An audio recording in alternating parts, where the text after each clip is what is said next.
इसके अंदर और क्या क्या डिटेल्स आती है, तो डिटेल्स के ऊपर थोड़ी अच्छा आज करेंगे कि इसके अलावा क्या क्या चीजें और चाहिए ताकि हम भगवान तक पहुंच सके। तो उसी संदर्भ में पहला वर्ष आ रहा है। हाँ, क्या आ रहा है, टेक्स्ट नंबर 10। क्या कह रहे भगवान की, वित्तराग भया क्रोध मन्मया मामुपाश्रितात् बहो ज्ञान तपसा पूतात मद्भावम आगतात। तो ये क्वालिफिकेशन चाहिए। क्या क्वालिफिकेशन चाहिए? Being freed from attachment fear and anger, being fully absorbed in me and taking refuge in me. Many persons in the past became purified by knowledge of me, and thus they all attained a transcendental love for me। तो ये qualification मांगी कि आसक्ति भय तथा क्रोध से मुक्त होकर मुझ में पूर्णतः तन्मय होकर और मेरी शरण में आकर बहुत से व्यक्ति भूतकाल में मेरे ज्ञान से पवित्र हो चुके हैं। इस प्रकार मैं उन सबों में मेरे प्रति दिव्य प्रेम को प्राप्त किया है। कैसे प्राप्त किया?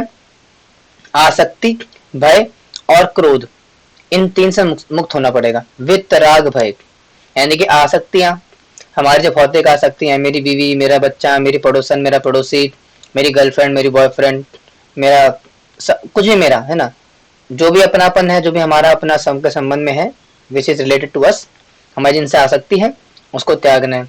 और क्या है? राग। राग का मतलब होता है आसक्ति।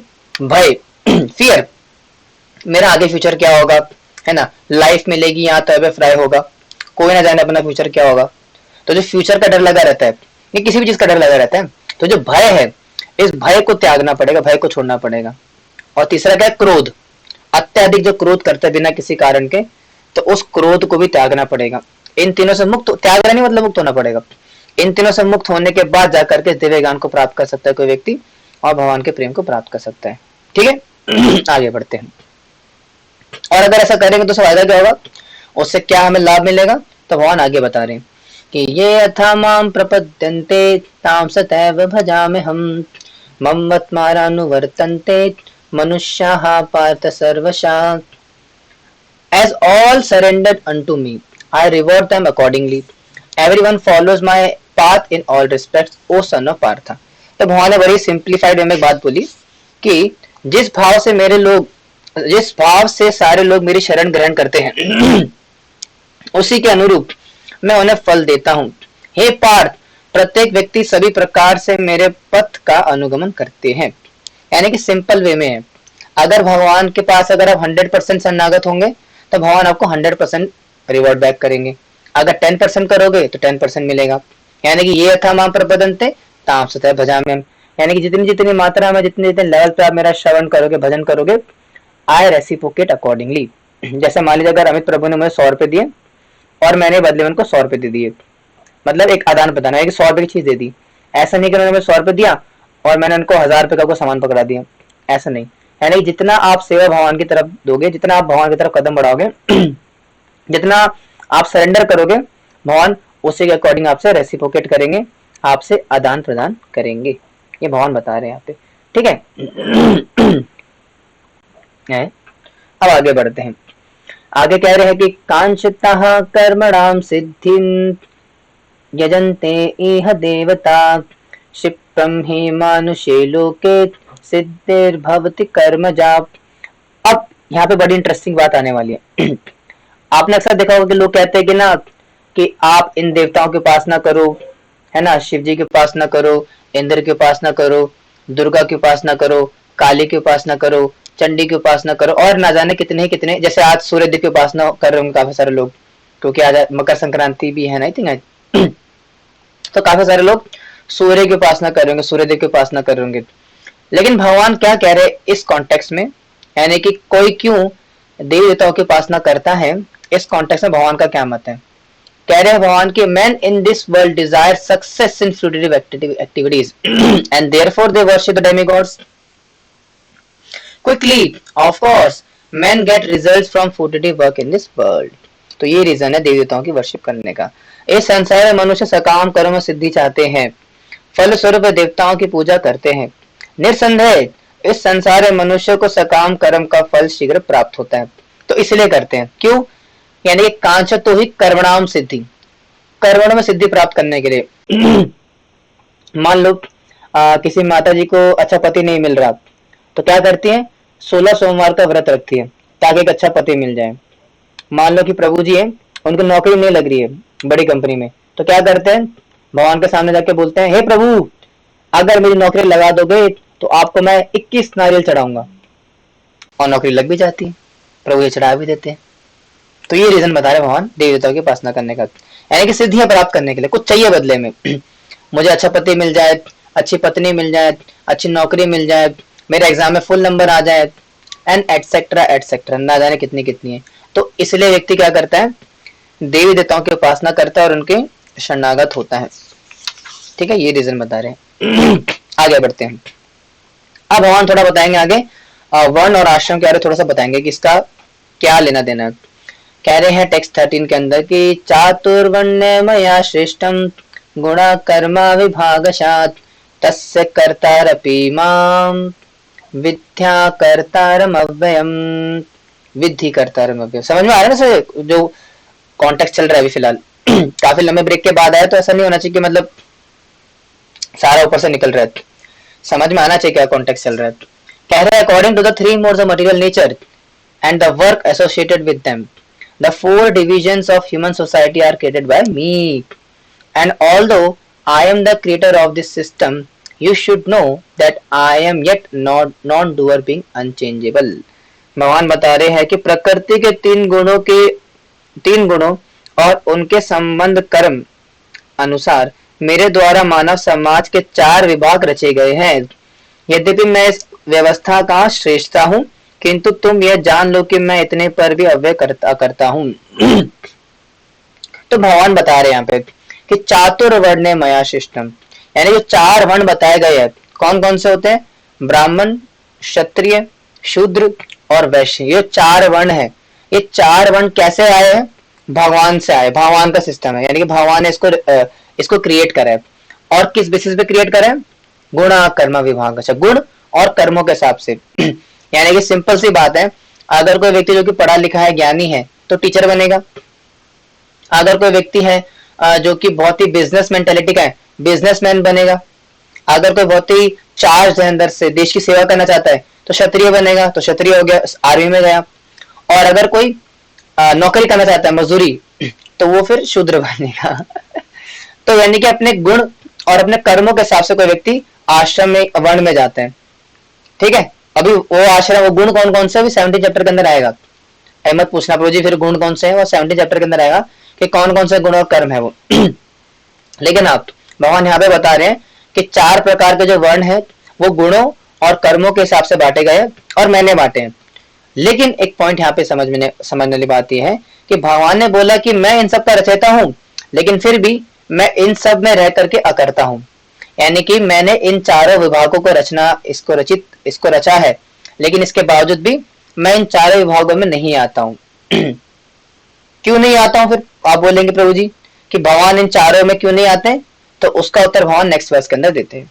क्या आंसर दिया भगवान ने कि नामाम कर्माणि लिम्पन्ति नामे कर्मा फला स्प्रिया इति माम यो भिजानाति कर्म निर्भास बध्यते। There is no work that affects me, nor do I aspire for the fruits of action. One who understands this truth about me also does not become entangled in the fruitive reactions of work. तो ये कारण है, मुझ पर किसी कर्म का प्रभाव नहीं पड़ता, ना ही मैं कर्म फल की कामना करता हूँ। जो मेरे संबंध में इस सत्य को जानता है वह भी कर्मों के फल से पास नहीं, उसके कर्मों के फल के पास में नहीं बनता। तो ये कारण है, क्योंकि भगवान कर्मों के बंधन में नहीं आते इसलिए यानी कि भगवान को ना तो कोई फल की इच्छा है और ना ही किसी चीज का खोने का डर है, और इसलिए भगवान कर्मों के अंतर्गत नहीं आते। क्योंकि कर्म हम किस लिए करते हैं, ताकि हमें कुछ फ्रूट्स मिल सके, कुछ बदले फल मिले। तो भगवान को कोई फल नहीं चाहिए बदले में, he does not want any fruit. तो भगवान को फ्रूट्स नहीं चाहिए, इसलिए भगवान कर्मों के अंतर्गत नहीं आते, कर्म नहीं करते। और कर्म नहीं करते उससे क्या है, भगवान 4 वर्णों के अंदर नहीं आते। हालांकि अक्सर लोग बोलते हैं कि भगवान राम तो क्षत्रिय थे, ऐसे ऐसे बातें बोलते हैं, लेकिन भगवान जो होते हैं वो इन 4 वर्णों के अंदर नहीं आते। क्योंकि वो नामम कर्माणि लिम्पन्ति नामे कर्म फलस्प्रिय, ना तो उन्हें कर्मों से कोई सिद्धि प्राप्त करनी, ना फल की आकांक्षा चाहिए, और ना ही कर्म उनको बांध पाता है। और जो व्यक्ति इस चीज को जान जाता है, समझ जाता है, वो भी क्या होता है, कर्म निर्भर से बद्धते, वो भी इस कर्म बंधन में नहीं पड़ता। ठीक है, आगे बढ़ते हैं। आगे कह रहे भगवान की एवं ज्ञात्वा कृतं कर्म पूर्वोरपि मुमुक्षुभिः कुरु कर्मेव तस्मात् त्वं पूर्वे पूर्वतरं कृतम्। All the liberated souls in ancient times acted with this understanding of my transcendental nature. Therefore, you should perform your duty following in their footsteps.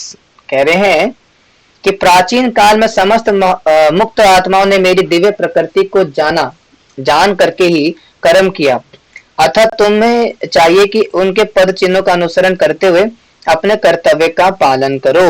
तो भगवान इतिहास बता रहे थे कि पास में से कई सारे मुक्त आत्माएं थी जिन्होंने कि मेरे ही पद का, यानी कि मेरे ही पद चिन्हों पे चल करके, मेरे ही फुटस्टेप्स को फॉलो करके सिद्धि प्राप्त करी है।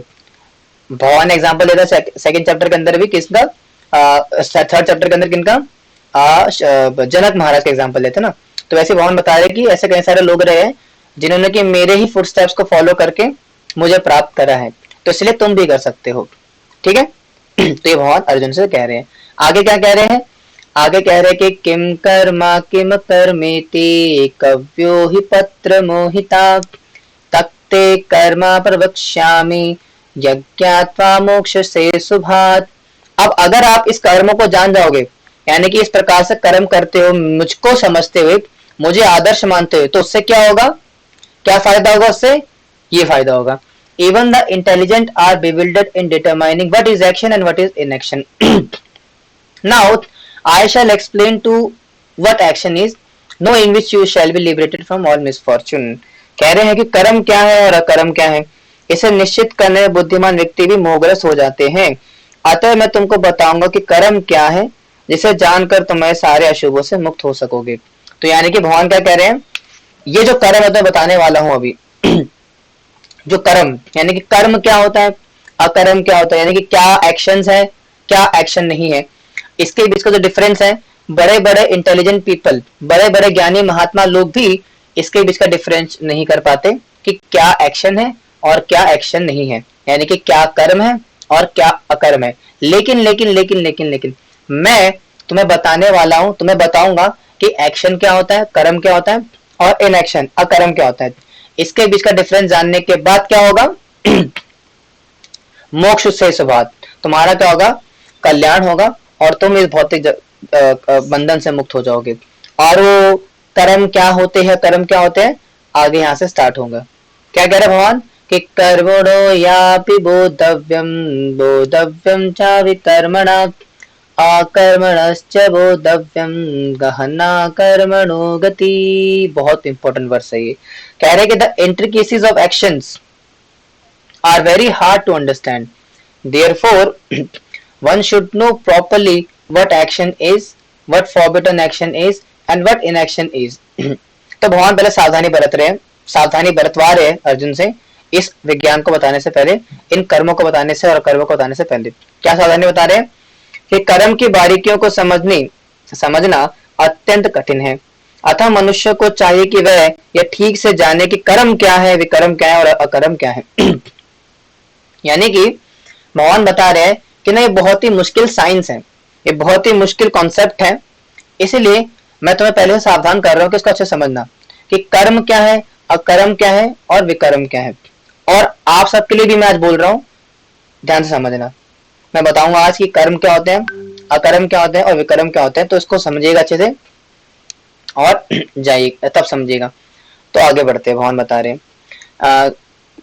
कर्म बता रहे पहले, है ना, जहां तक मुझे लग रहा है। कह रहे 18 के अंदर कि कर्मण या कर्मण्या कर्म या पश्येत कर्मणि चा कर्म या सा बुद्धिमान मनुष्येषु सा युक्ता कृत्सनार्म सा युक्ता कृत्सन कर्म कृत। One who sees in action and action in action is intelligent among men, and he is in the transcendental position, although engaged in all sorts of activities. बड़ा कॉम्प्लिकेटेड है। कह रहे कि जो मनुष्य कर्म में अकर्म और अकर्म में कर्म देखता है वही मनुष्य में बुद्धिमान है, और वो सब प्रकार के कर्मों में प्रवृत्त रह करके भी दिव्य स्थिति में रहता है। यानी कि जो व्यक्ति कर्म में अकर्म को देखे और अकर्म में कर्म को देखे। अब बोलेंगे प्रभु जी क्या आप बिना दिमाग खराब कर रहे हो, क्या कर्म समझ नहीं आ रहा। तो समझा देते हैं। अगर आपके पास कॉपी पेन है तो लेके बैठे होंगे तो नोट कर लीजिए। तो 3 प्रकार के एक्टिविटीज होती है। एक होता है कर्म, एक होता है अकर्म और एक होता है विकर्म। समझाते इसका क्या मतलब होता है। कर्म का मतलब होता है आपकी प्रिस्क्राइब ड्यूटीज। कर्म का मतलब होता है प्रिस्क्राइब ड्यूटीज, यानी कि एक डॉक्टर आपका इलाज करता है, ये उसका कर्म है। पुलिस वाले आपकी रक्षा करने के लिए ड्यूटी करते हैं, वो उनका कर्म है। आप लोग खैर अभी भक्ति में कर्म की बात नहीं करेंगे। यानी कि जो भी व्यक्ति उनकी प्रिस्क्राइब्ड, जो कि उनको शास्त्र में और उनके स्वभाव के हिसाब से, उनके शरीर के हिसाब से, उनकी चेतना, उनके स्वभाव के हिसाब से, गुण और कर्म के हिसाब से जो भी उनको निर्धारित कर्म है, उन निर्धारित कर्म को करना। खैर तो करना तो कर्म हो जाएगा, लेकिन वो जो निर्धारित कर्म होते हैं उनको कर्म बोलते हैं बेसिकली। यानी कि जो भी आप कर्म करते हो जो कि आपको प्रिस्क्राइब्ड है ना। जैसे मान लो कि एक पति क्या करता है, घर मेंटेन करता है, पैसा कमा करके लाता है, अपने बीवी बच्चों को पालता है, ये उसके कर्म है, प्रिस्क्राइब ड्यूटी। तो वो जो कर्म करता है उसे कर्म बोलेंगे। अभी सकाम है निष्काम है उसे मत पढ़ना, थोड़ा कंफ्यूज हो जाएगा, लेकिन तो समझ लो जो कर्म है वो। एक स्त्री है, शादीशुदा स्त्री है जिनका अभी विवाह हुआ है, तो क्या करती है, पति की सेवा करती है, माता सास ससुर की सेवा करती है। हालांकि आजकल नहीं करती कुछ कुछ लेकिन करना तो चाहिए ऐसे।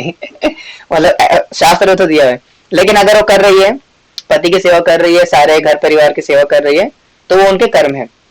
तो इसको बोलते हैं कर्म, अपने प्रिस्क्राइब ड्यूटीज करना। फिर क्या आता है अकर्म, यानी कि जब हम अपनी प्रिस्क्राइब ड्यूटीज को नहीं करते उसको बोलते हैं अकर्म। हाँ, अपनी प्रिस्क्राइब ड्यूटीज को ना करना उसको बोलते हैं अकर्म। यानी कि अगर पति घर को मेंटेन नहीं कर रहा है, पैसा कमा के नहीं ला रहा, निकम्मा एकदम नालायक है, तो वो अकर्म में आएगा। अगर स्त्री जो है पति की सेवा नहीं कर रही, सास ससुर की सेवा नहीं कर रही, घर का मेंटेनेंस नहीं कर रही अच्छे से, वो अकर्म में आ जाएगा। और तीसरे प्रकार के कर्म होते हुए विकर्म, यानी कि पापमय कार्य, अपराध करना, चोरी, किडनैपिंग, मर्डर और जितना भी जो क्राइम होते हैं, इनको बोलते हैं विकर्म। तो 3 प्रकार के कर्म होते हैं। मतलब एक्टिविटीज होती है, मतलब धर्म होते हैं, मतलब इन द सेंस की एक्टिविटीज ही बोलेंगे, कर्म ही बोलेंगे, कर्म अकर्म विकर्म। ठीक है, समझ में आया ये चीज? आगे बढ़ते हैं। समझ में आया ना, कर्म अकर्म विकर्म। अरे कोई बोल नहीं रहा, कुछ थम्स अप तो दीजिए। समझ में आ गया ना, कर्म अकर्म क्या है, अकर्म क्या है, विकर्म क्या है। हाँ ठीक है। अब इसमें क्या आएगा, भगवान कह रहे हैं यहाँ पे कि जो कर्म में अकर्म देखते हैं, यानी कि कोई व्यक्ति एक्शन कर रहा है लेकिन एक्शन नहीं कर रहा है, और अकर्म में कर्म देखता है, यानी कि एक्शन नहीं कर रहा है लेकिन एक्शन कर रहा है, वो व्यक्ति बुद्धिमान कहलाता है। अब ये बड़ा ही कंफ्यूजिंग सा है। मतलब कि कोई व्यक्ति कर्म कर रहा है लेकिन कर्म नहीं कर रहा है, और व्यक्ति कोई कर्म नहीं कर रहा है लेकिन कर्म कर रहा है। जो व्यक्ति इस चीज को समझता है, जानता है, वो बुद्धिमान है। अब इसका क्या मतलब हुआ? सिंपल सी बात है। यानी कि अगर कोई व्यक्ति को कर्म कर रहा है तो यानी कि उसके अंदर ऐसा कुछ जरूर है जो कि वो कुछ नहीं कर रहा है। कैसे समझाऊं? छोड़ो जाने, तो अभी आगे आएगा तो बता देंगे। बस इतना समझ लो कि कर्म में अकर्म को देखता है और अकर्म में कर्म को देखते हैं, वो बुद्धिमान होता है। आगे वहां थोड़ा एक्सप्लेन करेंगे तब समझ में आ जाएगा। आगे बढ़ते टेक्स्ट 19 के अंदर कह रहे कि यस्य सर्वे समारंभा काम संकल्प वर्जिता ज्ञान अग्निदत्त कर्माणम तमाहो पंडितम बुधा। One is understood to be in full knowledge whose every endeavor is devoid of desire for sense gratification. He is said by sages to be a worker for whom the reactions of work have been burned up by the fire of perfect knowledge. कह रहे कि जिस व्यक्ति का प्रत्येक प्रयास इंद्र तृप्ति की कामना से रहित होता है उसे पूर्ण ज्ञानी समझा जाता है। उसे ही साधु पुरुष ऐसा कर्ता कहते हैं जिसने पूर्ण ज्ञान के अग्नि में कर्म फल को अस्मात कर लिया।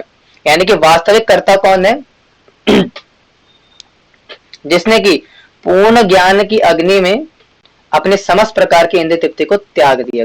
इसको बोलते हैं कर्ता, जो कि कर्ता नहीं है। भगवान ने भी क्या बोला कि जो कर्म में अकर्म को देखे। अब ये क्या है, कोई कर्म नहीं कर रहा, यानी ज्ञान की अग्नि में अपना कर्म जला चुका है अपने नॉलेज के दम पर। तो ये क्या कर रहा है, कोई कर्म नहीं कर रहा, अकर्म है ये। लेकिन इसी अकर्म में कर्म है।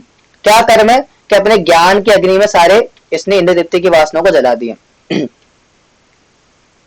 भगवान ने कहा था कि वो व्यक्ति बुद्धिमान है जो कि अकर्म में कर्म को देखते हैं। और एग्जाम्पल क्या दिया, कोई ज्ञानी व्यक्ति जो कि ज्ञान का अनुशीलन करके अपने इंद्रिय तृप्ति की वासनाओं को खत्म कर देता है, ऐसा व्यक्ति वास्तव में करता है। लेकिन कर्ता मतलब है कोई फिजिकल कर्म नहीं कर रहा हो, बस उसने ज्ञान की अग्नि के इस्तेमाल से अपनी सारे डिजायर्स को मार दिया, भौतिक इच्छाओं को। तो ये क्या है, अकर्म ही है, मतलब कर्म नहीं करा उसने, लेकिन इस अकर्म के अंदर ही कर्म है, क्योंकि उसने वो क्या करा, अपनी भौतिक वासनाओं को जला दिया। तो ये अकर्म था और इसी अकर्म के अंदर कर्म छुपा हुआ है। ये भगवान समझा रहे हैं यहाँ पे। थोड़ा मुश्किल लाइन हो लेकिन थोड़ा समझना तो पड़ेगा। समझ में आया क्या मैंने बोला? नहीं आएगा तो अन्य पूछ लेना, मैं ऐसा जल्दबाजी नहीं करूंगा, ठीक है? मैं मतलब मोटा मोटा समझ में आ गया होगा। अब आगे बढ़ते हैं कि तत्व कर्म फला संग नित्य तृप्तो निराशयात् कर्मण्यभिप्रवृत्तोऽपि नैव किंचित् करोति सा। अब अगला आएगा, abdoming all attachment to the results of his activities, ever satisfied and independent, he performs no fruitive actions although engaged in all kinds of undertakings। ये है अकर्म में कर्म। कह रहे कि अपने कर्म फलों की सारी आसक्ति को त्याग कर सदा संतुष्ट तथा स्वतंत्र रहकर वह सभी प्रकार के कार्य में व्यस्त रहकर के भी सकाम कर्म नहीं करता। ये है अकर्म में कर्म को देखना। यानी कि अभी भी कर्म कर रहा है लेकिन कर्मों की आसक्ति को त्याग दिया, यानी कि कर्मों की आसक्ति को त्यागने के बाद जाकर के जो कर्म किए जाते हैं वो अकर्म में कर्म काउंट होते हैं। सॉरी, कर्म में अकर्म। पहले क्या बताया था, अकर्म में कर्म ढूंढना। अकर्म में कर्म क्या है कि ज्ञान की अग्नि का इस्तेमाल करके आपने समस्त अपनी भौतिक इच्छाओं को जला दिया। ये क्या है, अकर्म में कर्म है। फिर उसके बाद क्या आया, कर्म में अकर्म। कर्म में अकर्म का क्या मतलब है कि कर्म करता है लेकिन आसक्ति को त्याग दिया, और आसक्ति को त्याग करके क्या करा, सारी अटैचमेंट्स को छोड़ दिया। कर्म कर रहा है लेकिन उसी कर्म के अंदर अकर्म छपा हुआ है। तो ये पूरा कॉन्सेप्ट है। आया समझ में? यानी कि कर्म में अकर्म है, अकर्म को देखना, और अकर्म में कर्म को देखना, ये बुद्धिमान व्यक्ति के लक्षण होते हैं। समझ में आया? मुश्किल है थोड़ा, लेकिन कॉन्सेप्ट मुश्किल था, लेकिन आई होप समझ में थोड़ा बहुत आया होगा। नहीं आया? कितनों को नहीं आया ना समझ में? दोबारा बताता हूँ भगवान ने बोला कि बुद्धिमान व्यक्ति वो है जो कि कर्म में अकर्म को ढूंढता है, देखता है, और अकर्म में कर्म को देखता है। एग्जाम्पल क्या था पहला, अकर्म के अंदर कर्म ढूंढना। एग्जाम्पल दिया, क्या एग्जाम्पल दिया इसके अंदर कि एक व्यक्ति जो कि ज्ञान का पालन करके जिसने अपने ज्ञान की अग्नि में सारे भौतिक इच्छाओं को जला दिया। अब उसने कर्म नहीं करा कोई फिजिकली, उसने बस ज्ञान के अनुशीलन करके अपने भौतिक वासनाओं को जला दिया। इसको क्या बोलेंगे, उसने क्या करा, अकर्म करा, मतलब कर्म नहीं करा, लेकिन अकर्म करते हुए कर्म करा अपनी वासनाओं को जलाने का। तो ये क्या हो गया, अकर्म में कर्म। ठीक है, समझ में आया? अकर्म में कर्म एक ही को आया। ठीक है, अब दूसरा क्या आएगा, कर्म में अकर्म को ढूंढना। अब दूसरा व्यक्ति क्या है जो कि कर्म करता है लेकिन कर्म की सारी आसक्तियों को त्याग दे, निष्काम कर्म बेसिकली, है ना? तो कर्म करके सारे अपनी आसक्तियों को त्याग दिया। तो ये क्या कर रहा है, कर्म कर रहा है, फिजिकल कर्म कर रहा है, लेकिन इसमें आसक्ति त्याग दी है, तो कर्म करता हुआ भी अकर्म काउंट होगा वो। तो ये है अकर्म में कर्म ढूंढना, सॉरी कर्म में अकर्म को ढूंढना। पहले क्या था, अकर्म के अंदर कर्म था, इसमें क्या है, कर्म के अंदर अकर्म है। और जो व्यक्ति इसको समझ पाता है वो बुद्धिमान कहलाता है। इसलिए अगर आपको भी समझ में आ गया तो आप भी बुद्धिमान हो। आ गया होगा, आप भाई सारा समय नहीं ले सकता, टाइम हो रहा है। अगर नहीं समझ आ रहा तो क्लास करने पूछ लेना। आगे बढ़ते आगे भगवान कह रहे कि निराशीर्यद चित्तात्मा तत्वा सर्व परिग्रह शारीरम केवलम कर्म कुर्वानोप्नोति किल्बिषम। Such a man of understanding acts with mind and intelligence perfectly controlled, gives up all senses of proprietorship over his possessions, and acts only for the bare necessities of life. Thus, working he is not affected by sinful reactions. ऐसा ज्ञानी पुरुष पूर्ण रूपेण से संयमित मन तथा बुद्धि से कार्य करता है, अपनी संपत्ति के सारे स्वामित्व को त्याग देता है और केवल शरीर निर्वाह के लिए कर्म करता है। इस तरह कार्य करता हुआ वह पाप रूपी फलों से प्रभावित नहीं होता। यानी जिस व्यक्ति ने ज्ञान के अग्नि अपने सभी सारी आसक्तियों को जला दिया, अपने सारी भौतिक इच्छाओं को जला दिया और केवल शरीर निर्वाह के लिए कार्य करता है, खाना पीना अपना मेंटेनेंस के लिए निर्वाह करता है, तो वो जो कर्म करता है उसमें किसी प्रकार का पाप नहीं लगता, वो कर्म में अकर्म काउंट हो जाता है। ठीक है, मोहन बोल रहे, समझ में आ रहा है? आगे बढ़ते हैं। आगे कह रहे कि यत इच्छालाभ संतुष्टो द्वंद्वतीतो विमत्सर समसिद्धाव सिद्धो चा कृत्वापि न निबद्धते। हाँ, कह रहे हैं यहाँ पे कि he is who is satisfied with a gain which comes of its own accord, who is free from duality and does not envy, who is steady in both success and failure, is never entangled all the performing actions। कह रहे कि जो स्वतः होने वाले लाभ में संतुष्ट रहता है, जो द्वंद्व से मुक्त है और ईर्ष्या नहीं करता, जो सफलता तथा असफलता दोनों में स्थिर रहता है, वह कर्म करता हुआ भी कर्म बंधता नहीं है। यानी कि अब कौन व्यक्ति है जो कि कर्म करता है बनता नहीं, यानी कर्म में अकर्म। अब जो कर्म में अकर्म करता है उसकी क्वालिफिकेशन क्या है कि वो लाभ में संतुष्ट रहता है, जो मिल गया से मिल गया, द्वंद्व नहीं करता, कोई झगड़ा पकड़ा नहीं करता, ईर्ष्या नहीं करता किसी से, जलन नहीं करता कि उसका ज्यादा क्यों मेरा कम क्यों, और सफलता और असफलता दोनों में बैलेंस रहता है, स्थिर रहते हैं। और ऐसा व्यक्ति कौन है जो कि कर्म करता हुआ कर्म में नहीं बनता। ठीक है, कर्म करता है लेकिन उसके फलों को त्याग दिया, आसक्ति त्याग दी है। आ रहा है समझ में? आगे बढ़ते हैं। आगे कह रहे कि गत संगस्य मुक्तस्य ज्ञान व्यवस्थित चेतसा यज्ञाचरतः कर्म समग्रम प्रविलीयते। The work of a man who is unattached to the modes of material nature and is fully situated in the transcendental knowledge merges entirely into transcendence। जो पुरुष प्रकृति के गुणों के प्रति अनासक्त है और जो दिव्य गुण में पूर्णता स्थित है, उसके सारे कर्म ब्रह्म में लीन हो जाते हैं। यानी कि जिस व्यक्ति ने क्या करा, अपने समस्त प्रकार की आसक्ति को त्याग दिया और पूर्ण ज्ञान के अग्नि में अपनी सारी आसक्ति को जला दिया, ऐसा व्यक्ति जो कर्म करता है उसके सारे कर्म क्या है, ब्रह्म में लीन हो जाते हैं, यानी कि भगवान को अर्पित हो जाते हैं, उसको कर्म का बंधन नहीं लगता। कौन? जिसने कि ज्ञान के अग्नि से अपने सारे कर्म वासना को जला दिया और जो अपनी भौतिक आसक्तियों को त्याग चुका है कर्मों की, ऐसे व्यक्ति। ठीक है, आगे बढ़ते हैं।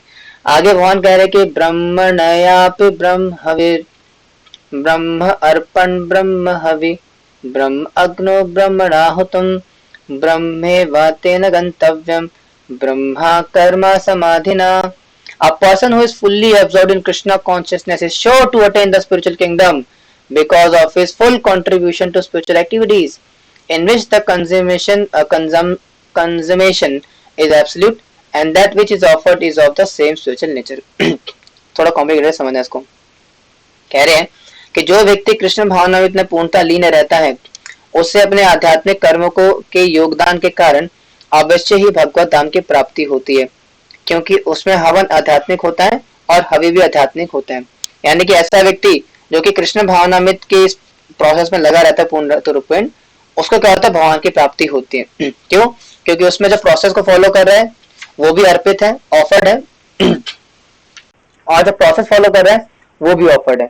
यानी कि यज्ञ भी हवि है, सॉरी हवन में क्या बोला मैंने, इसमें दोबारा बोलता हूँ, हवन भी आध्यात्मिक है और हवि भी। यानी कि जो हवन हो रहा है वो भी आध्यात्मिक, जो प्रोसेस है वो भी आध्यात्मिक होती है, और हवि भी जो ऑफर किया जा रहा है वो भी आध्यात्मिक होता है। इसलिए क्या होता है, ऐसे व्यक्ति भगवान की प्राप्ति करता है जो कि इस बात को फॉलो करता है।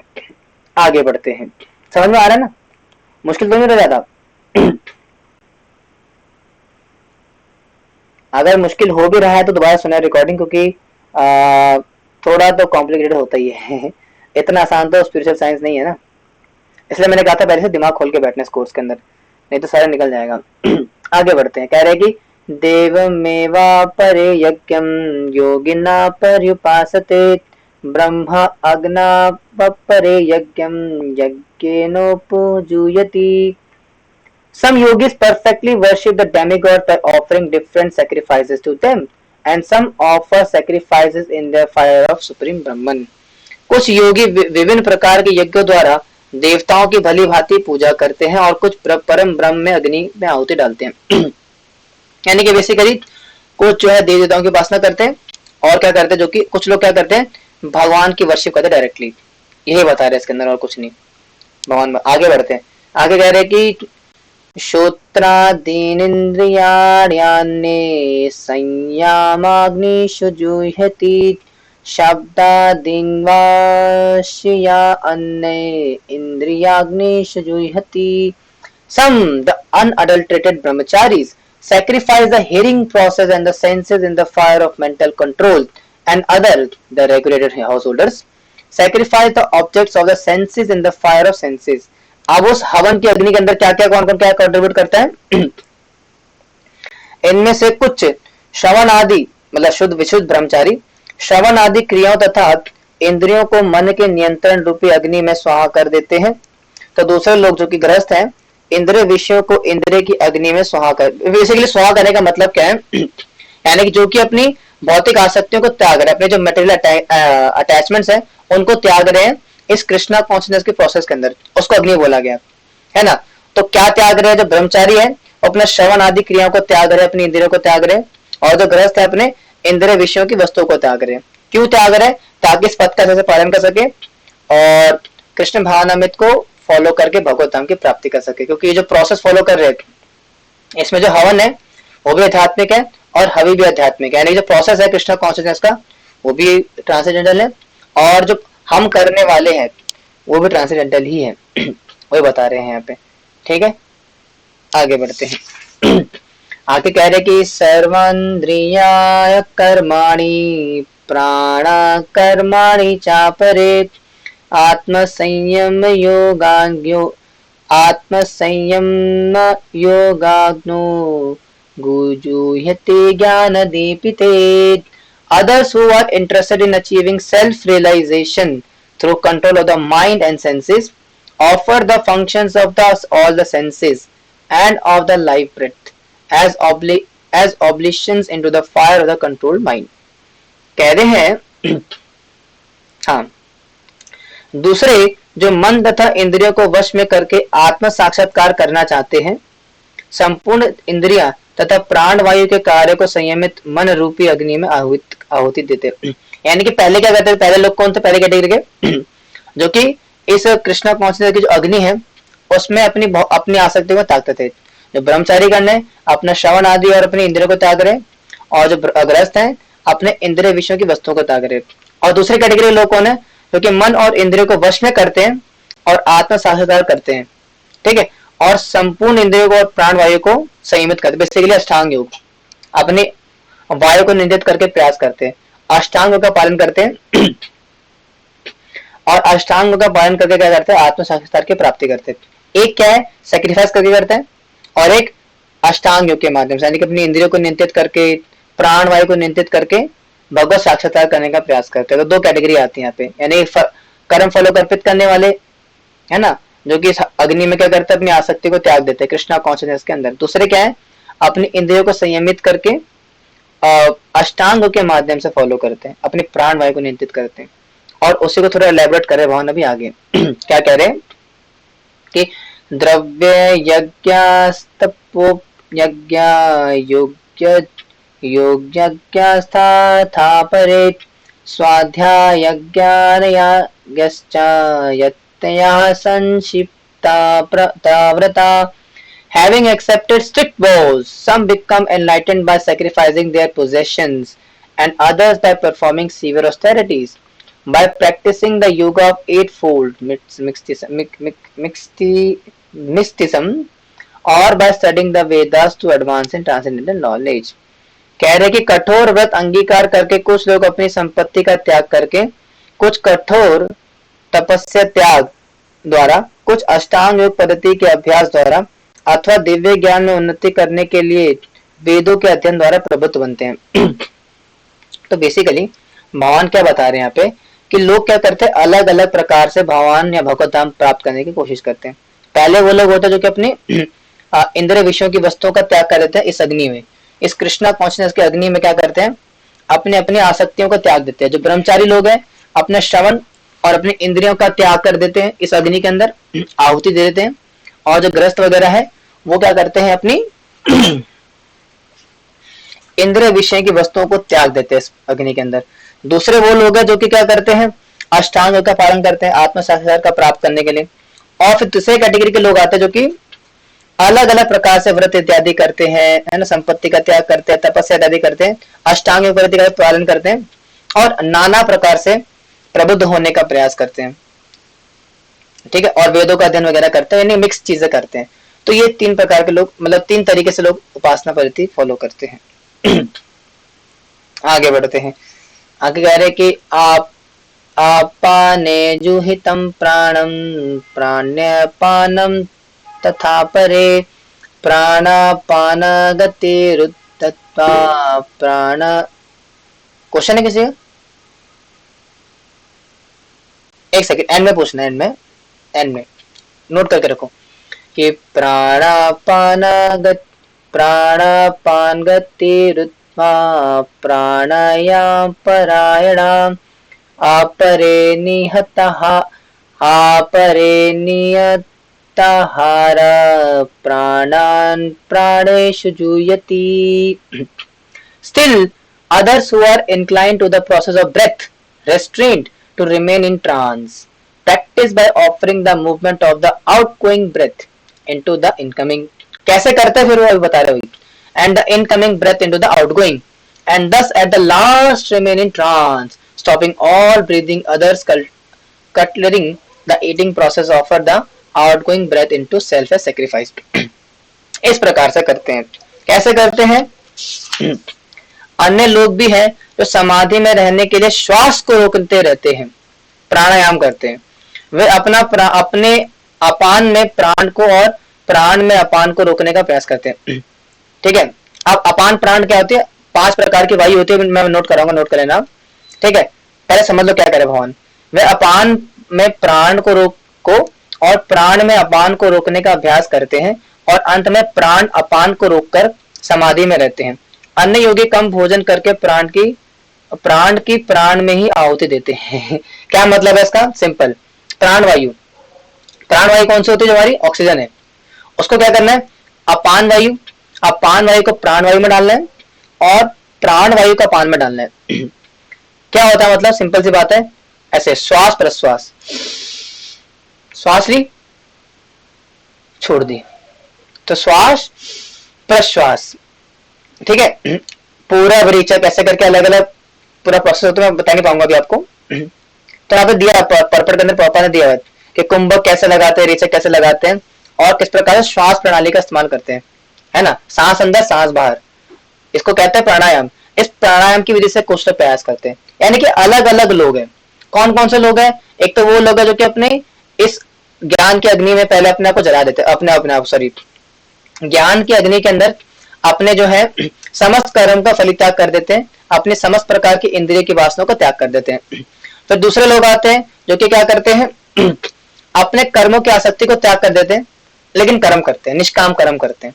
फिर उसके बाद क्या बताया उन्होंने, भगवान ने कि हाँ एक सेकंड, मैं कुछ पॉइंट भूल गया यहाँ पे। एक तो ये हो गए,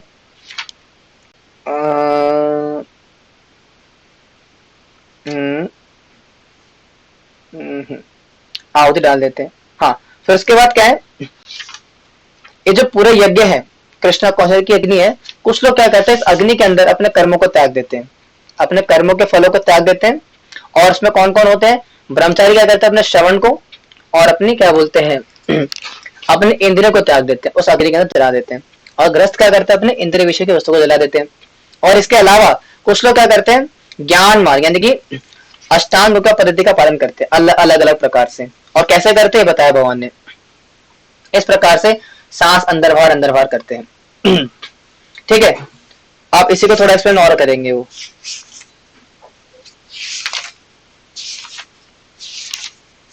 शैल वी प्रोसीड फर्दर, हमें आगे जाना चाहिए क्या? अभी हमारे पास 17 श्लोक और बचे हैं। इसको करें या नेक्स्ट क्लास के लिए इसको रख दें? आप बोले क्या कर सकते हैं? हम आगे बढ़ सकते हैं थोड़ा 10 मिनट और, या फिर इसको आज इतना रख करके आगे बढ़े? ये इसका क्या मतलब हुआ? थम्स अप का मतलब है यस आगे बढ़ते हैं, थम्स डाउन का मतलब है कि अच्छा। अच्छा, तो काफी लोग कह रहे हैं कि इसको रोकना चाहिए क्योंकि समझ में नहीं शायद आ रहा होगा। कोई बात नहीं, जैसा आप बोलेंगे ऐसा कर देंगे। हालांकि मेरा प्लान तो था कि इसको फिनिश करने का, लेकिन इट्स ऑल राइट। अगर समझ में नहीं आ रहा तो नेक्स्ट क्लास में इसको पढ़ करके आएंगे तो समझ में आ जाएगा। तो इसको यहीं पे रखते हैं, ठीक है। हरे कृष्णा, शिला प्रभुपाद की